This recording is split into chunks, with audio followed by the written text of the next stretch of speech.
이게 무슨 말이냐면은 애매한 거 있잖아요. 애매한 거. 이거 했나 안 했나 이렇게 애매한 거.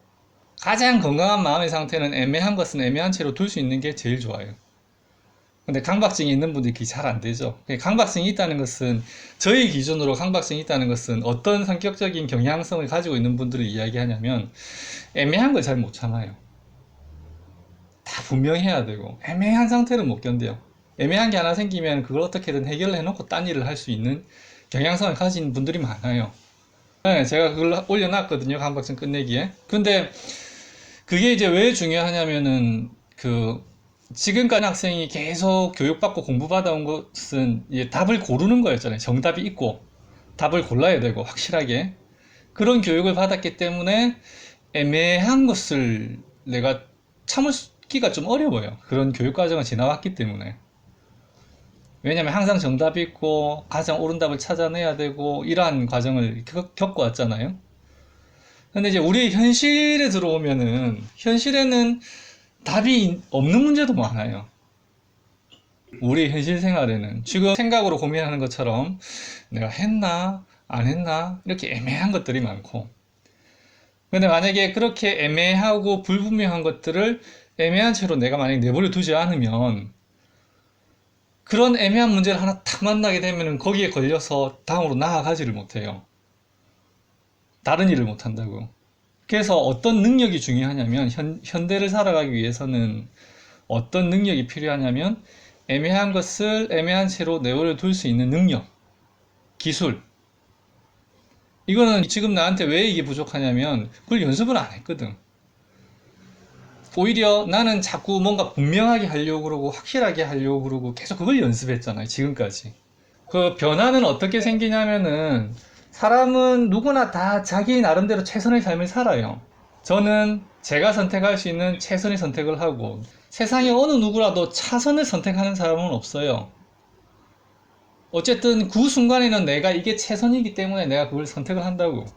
근데 지나고 나서 보면은 그게 사실 좋은 게 아니었을 수도 있죠. 그 당시로 나의 견해로는 그게 최선인 것 같아. 그 당시 내 기준으로는 그게 최선인 것 같은데, 해보니까 이게 아니야. 그럼 뒤에 나중에 알게 되는 거죠. 그게 최선은 아니었음을.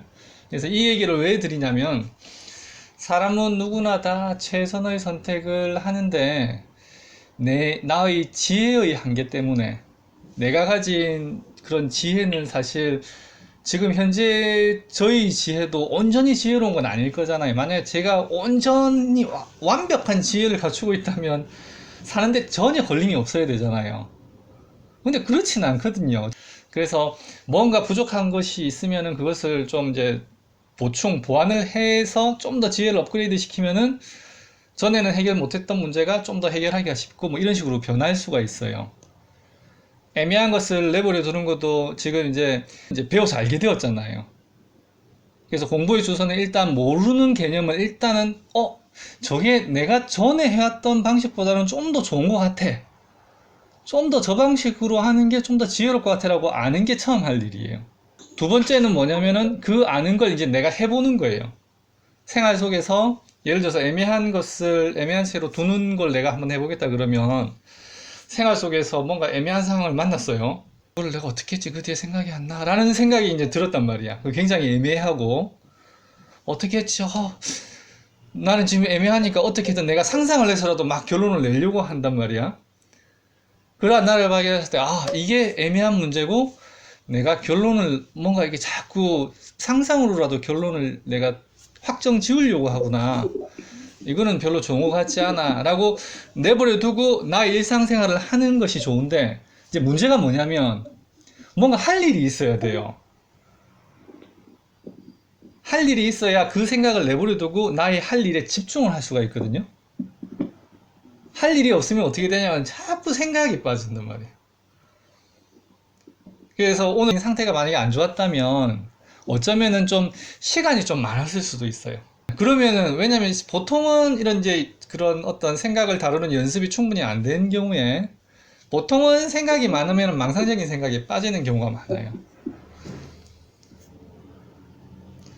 그래서 좀 상태가 안 좋을수록 몸을 많이 움직여주는 게 좋아요.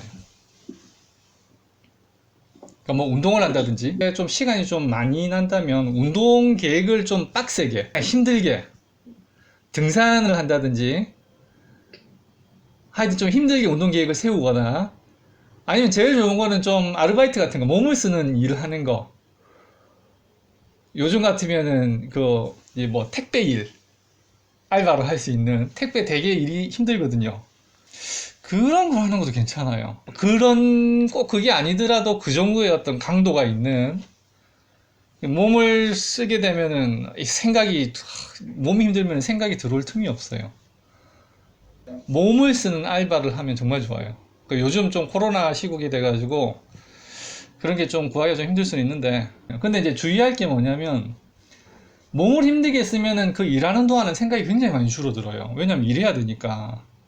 몸은 힘들고 일을 해야 되니까. 마라톤 하는 사람들이 러너즈 하이라는 이야기를 하거든요. 달리기를 막 하다 보면 굉장히 평화로운 상태, 평온한 상태를 체험을 한대요. 그게 어떤 상황이냐면은 굉장히 육체적으로 육체적인 어떤 한계에 다다랐을 때 몸이 힘들면 잡념이 붙을 새가 없는 거예요. 사람한테 잡념이 싹 떨어지잖아요? 그럼 굉장히 평온한 상태를 경험을 해요. 사람한테 잡념이 떨어진 상태가 굉장히 평온해요. 생각이 많다면 좀 힘들 정도로 계속 몸을 많이 움직여주면 좋아요. 근데 운동으로 하는 거는 사실 힘들기가 좀 어렵죠. 왜냐하면 운동은 하다가 힘들면 쉬거든요. 그래서 일이 좋아요. 그래서 저희 한의원에 오시는 분들 중에 시간이 좀 많다 그러면 일을 하라 그러거든요. 일을 할 수 있는 정도의 상태라면. 일도 못하는 사람이면 일 못하죠. 그럼 좀 더 어렵긴 한데, 뭐, 일을 못하는 상황이니까 어쩌겠어요. 안 한 상태에서 해야 방법을 찾아야 되는데, 신체적인 어떤 장애가 없다면, 일을 하면 정말 좋아요. 근데 아까 조금 전에 이야기했던 것처럼 일을 하면은, 좀 몸을 쓰는 일을 하면, 정신적인 일 말고 몸을 쓰는 일을 말하는 거예요. 일을 하면 좋아지거든요. 확 좋아져요. 피곤하니까 밤에 잠도 잘 오고 계속 몸을 쓰는 일을 낮에 밤낮 바뀐 일 말고 낮에 몸을 쓰는 일을 하면은 고단해가지고 밤에 잠 잘 와요. 확 좋아져요. 그래서 주의할 게 그거라니까. 좋아지면 이제 나은 것 같아, 마치. 좋아지면 그래가지고 같이 이렇게 공부하다가도 좋아진 것 같으니까 일하면서 안 하는 수가 있거든요. 그러면 나중에 일 끝나면 또 안 좋아져요. 그걸 조심해야 돼요. 일을 하면서 좋아진 상태에서 같이 이걸 좀 해야 돼요.